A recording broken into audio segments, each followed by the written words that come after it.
Hi everybody, it's Dustin Fawcetti with Peerless Residential Mortgage. Wanted to give a quick tutorial on how to fill out a residential loan application here with us on our webpage. And I eagerly invite every client to take time to search our webpage. Chances are the questions that you may have, you're going to find an answer within one of these tabs, that's for sure. We have an abundance amount of information and really good source of spot to get all your questions answered. So let's get started. First things first, get approval today. We can click here, the Apply Now tab. Once we click on the Apply Now tab, it will take us to the Loan Application tab. So pretty much we are going to be filling out our personal information right here. So, let's just say Bill Smith, 55555.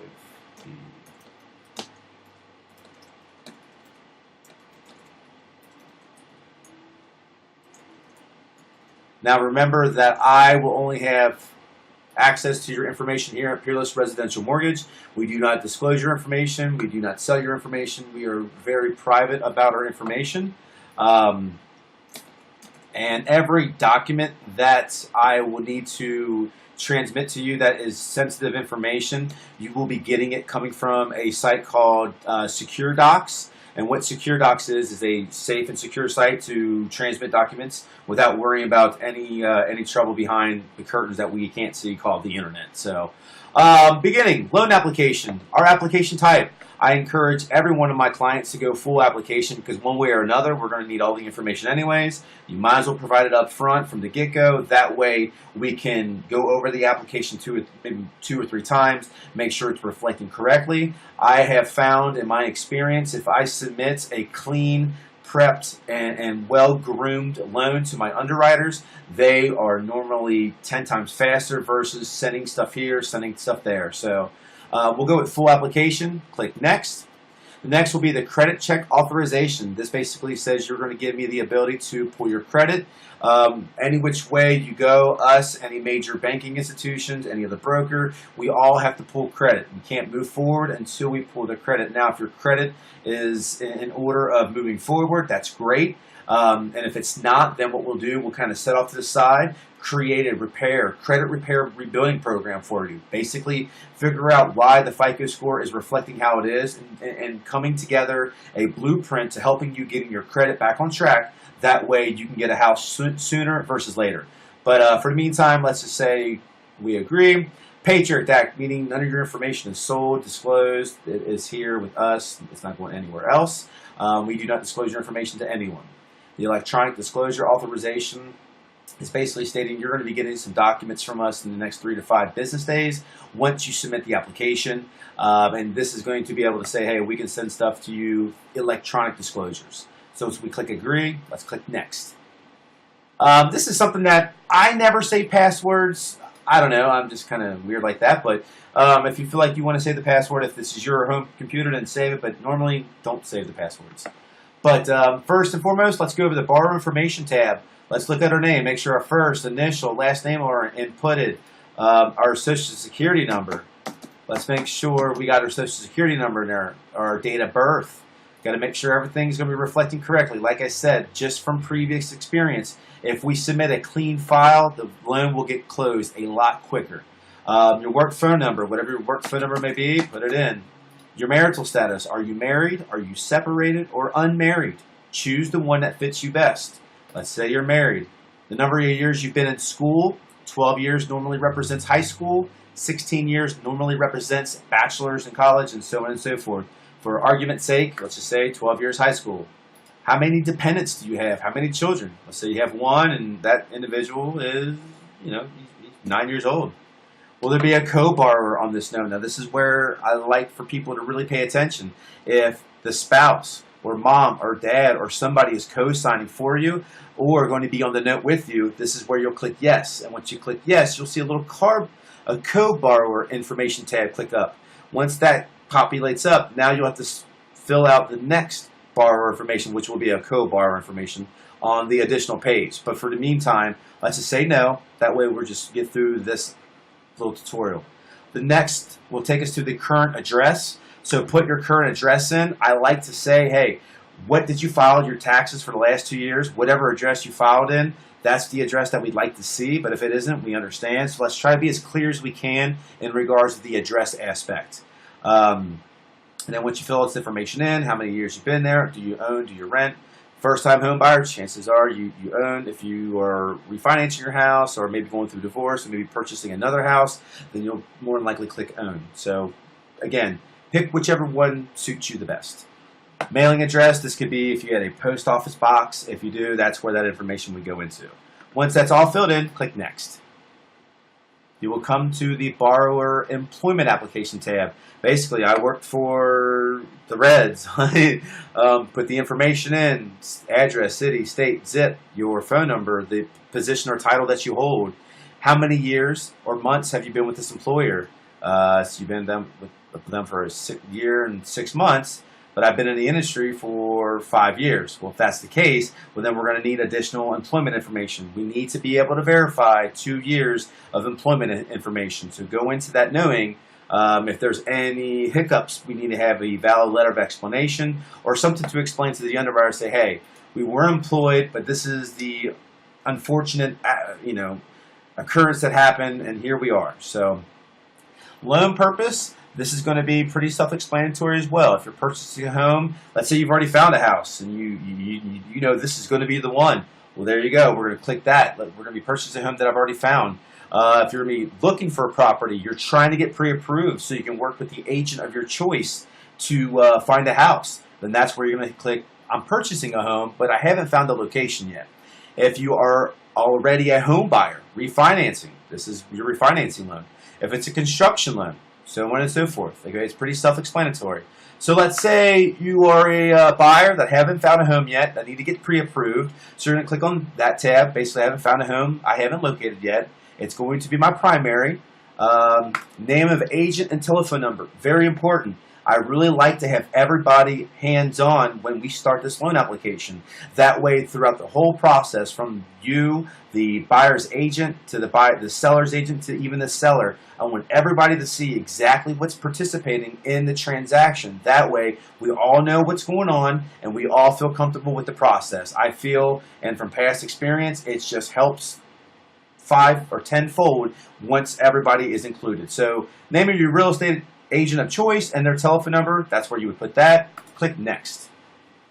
Now this is going to be your loan information tab. The first one's going to be for your veterans loan, your VA loan. Second one's going to be your FHA loan. That is a 3.5% minimum down payment loan. Now all these loans will be explained because we will tailor the loan program specific to each client. So some clients will, they will get approved for a jumbo loan. Some clients will get a conventional loan. Some clients will do USDA. Some clients will do VA. Some clients will do FHA. Basically, we are tailoring a loan that is suited for you, not a one-size-fits-all. Just for argument's sake, I'm a veterans fan, so we're going to click on VA. And basically, don't worry about the agency case number and the lender case number because none of those are populated yet. Just leave those blank. The amount, let's say the amount of loan is, $300,000. The interest rate, interest rate's looking pretty good around nowadays. Let's just say 3.75. The term, 360 months equals 30 years. So if you want to do a 30-year loan, you're going to put in 360 months. Let's say, Dustin, I can afford to do a 15-year loan. Well, let's go ahead and put 180 months. That way, that's a 15-year loan. Now, we offer a very assorted packages for loan details. So believe me, all this information, once we have talked over the phone, once I get this application, we'll get all this sharpened up. That way your application is as clean and as ready for submission as possible. So let's say we're doing a 15-year note.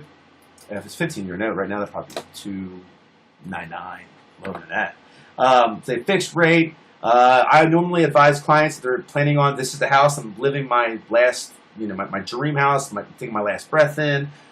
Do fixed rate. If this is the house I'm only in for 3, 5, 7 years, arm rate just the same because that way you're not really committed to the property. You're just renting, let alone it's a better form of renting, I would suggest. Your consumer handbook and your interest-only handbook will be mailed to you, but if you're someone like me, you like to read everything, you can click on either one of these and it'll actually take you right to the book that you will actually get in the mail or via email, one or the other. So click Next. So we're just going to take us to the finance screen. Our borrower income, what's your base monthly income? This is all pre-tax money. So what's your monthly, your overtime bonus commission? Now remember, be as specific and true as possible because these numbers are very important.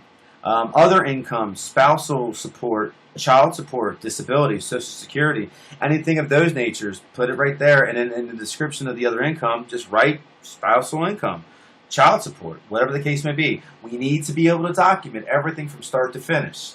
So once we get all of our information in, click Next. Once that's said, we have our borrower combined household, basically your rent. What are you renting right now? How much are you paying? Let's say $500. Your first mortgage P&I, don't worry about that. Don't worry about other financing. Don't worry about hazard insurance. Hazard insurance is actually your homeowner's insurance. Don't worry about the real estate taxes, especially if you haven't found your house, because real estate taxes are going to be different for every house. Mortgage insurance is basically if you do not put 20% down, you will actually have to have a mortgage insurance policy on the note. FHA carry the principal mortgage insurance for the life of the note. Conventional only carry the mortgage insurance once you for 20%. Once you hit the 20% or 21% equity, it actually falls off. So normally what I'll tell my clients is, hey, we'll do an FHA note, get you into the loan if need be. First-time home buyer, repairing credit, whatever the case may be, get you into the FHA loan, and then 2 or 3 years we'll do what's called a no cash out refi into a conventional. That way, you know, for those who are either establishing their credit or reestablishing their credit, it's a good way to transition into a long-term loan program. Now, for those going with a jumbo loan or a conventional loan, 417, very simple. Basically, you don't have to worry about the mortgage insurance tab because you've already got 20% equity in the property. Chances are you're going to be putting 20% down. Now, if you do put 5% down, we do have the conventional 5% down program that is offered. A very common loan product. Again, we'll have to have some sort of mortgage insurance, but that will be something we will tailor down, sharpen our pencil once we get this thing ready to submit to the underwriter. Homeowners association dues, those are your condo HOA fees. So make sure you ask your agent, hey, how much are my HOA fees? Or how much do you, if you're looking at a condo or a townhouse or whatever the case may be, ask them, what are the HOA fees? That way we can add that number as well. Because all these numbers are going to populate a part of your debt to income ratio. So once we have all these numbers in, we'll click Next. Next will be borrower real estate owned. This is normally if you own a property, if this is going to be an investment property, maybe you're going through a divorce, you're actually selling your property, or you're getting married, you're about to get married, you're buying a property. I mean, everything is pretty self-explanatory on what status you can add it in. Put the address of the real estate that we're referencing to, and just try your best. And again, all these numbers will be penciled sharply once we get to final submission. But what I found is when clients take their time and actually fill in the information on their own, it's a little bit more accurate. So once we get all the information in, click Next. And if you do own more property, I had a tab for you to, I do own additional property. But the next tab, your liquid assets. This is going to be your bank, your 401k, your checking, your savings, your bonds, all that good stuff. So you'll add all these here, and then you can click Save, and then click Next. And if you have any more additional assets, you'll click Next. And once you click the next button, you click Yes, and once you click the next button, another tier will pop down for you to put additional information. But just for argument's sake, we'll just say Next. Other asset liabilities, if you own a car, free and clear, an RV, something worth value, we can put this in here. That way it will show to the underwriter like, hey, we got some collateral, kind of like bringing skin to the game. So that's where all that information would go here. And you want to click Next. And then your borrower's liability. All this information will come up once we pull your credit report, so you don't have to go in detail. But again, if you're like me, I'm very attentive to detail, so I'm going to sit here and probably put every one of my credit cards in and my car payment and all that stuff. But remember, all that information will populate it as soon as I pull your credit report. So then click Next. And we're going to be coming to the final parts of the loan application. This is the disclosure application. Basically, the declaration page. We got to answer all these as clear as true. Are there any outstanding judgments against you? No. Have you declared any bankruptcy in the past 7 years? No. If you have, yes. And if you have, I need all those documentations. There's no ifs, ands, or buts around that. Nowadays, every underwriter will want every scrap of piece of paper that has got to do with anything with the bankruptcy. So just go in to the process knowing that. So if you have, get ready to generate all those documents again. And if you don't have them, contact the attorney that did the bankruptcy for you, or try our best to gather those documents. But for argument's sake, let's say no. Property been foreclosed or short sale or anything like that? No. Part of a lawsuit? No. Part of any foreclosure judgment? No. These are going to be typically no, and they're not. Make sure we get all the documentation that way we can support them. This is a very important one too. Are you obligated to pay alimony, child support, or any separation, maintenance, or spousal support? If yes, click that, and then again, we're going to need a documentation for anything that you may need to pay for. For the meantime, we'll just say no. Is any part of this down payment borrowed? If mom, dad, aunt, or uncle are giving you a down payment, this is where you're going to click yes. Now, if you're bringing your own down payment to the table, don't worry about it. Click no. Are you a co-maker or endorser on a note? Basically, do you have any interest in a property right now? Yes or no. Are you a U.S. citizen? Yes. If you're not a U.S. citizen, chances are you'll say no, and then you'll be a permanent alien resident. If not, that's going to be kind of tricky, because if you're not able to provide a green card and the ability to show that you're actually going to be here long term, it's going to be kind of hard to get the loan done. So just kind of go into that. So yes, we are a U.S. citizen, loud and proud. Do you intend to occupy the property? If you're a first-time home buyer, maybe somebody going through a divorce, or you know, it's going to be your primary residence. Now, if it's a secondary, no, it's not going to be our primary residence. So again, check it to however it applies. Have you had any ownership in a property in the last 3 years? Pretty self-explanatory. Say no. Click next. This is pretty much the Equal Credit Opportunity Act. This is them making sure that we don't discriminate against anybody. So if you do not want to furnish this information, you don't have to. But they're going to want to know, you know, all the category titles and what you fall in. Then click next once you're finished, and then click the Finish tab. Once you click the Finish tab, in about a minute or two, I will get an email stating that you have applied for your loan application. And we'll get this process going and get you pre-approved, get you into the house of your choice. If you're a secondary or investor, we'll be able to help you out on that level as well, maybe refinancing your house. It all starts with the loan application, and I'm a big fan of, if we do our diligence right, loan will go a lot smoother, real estate agents will be a lot happier, and everybody will get into their specific house a lot sooner. So again, it's Dustin Falsetti with Peerless Residential Mortgage. Thank you for watching, and any questions, comments, concerns, please give us a call at 513-319-9964 or visit us at peerlessresidentialmortgage.com. Thank you so much.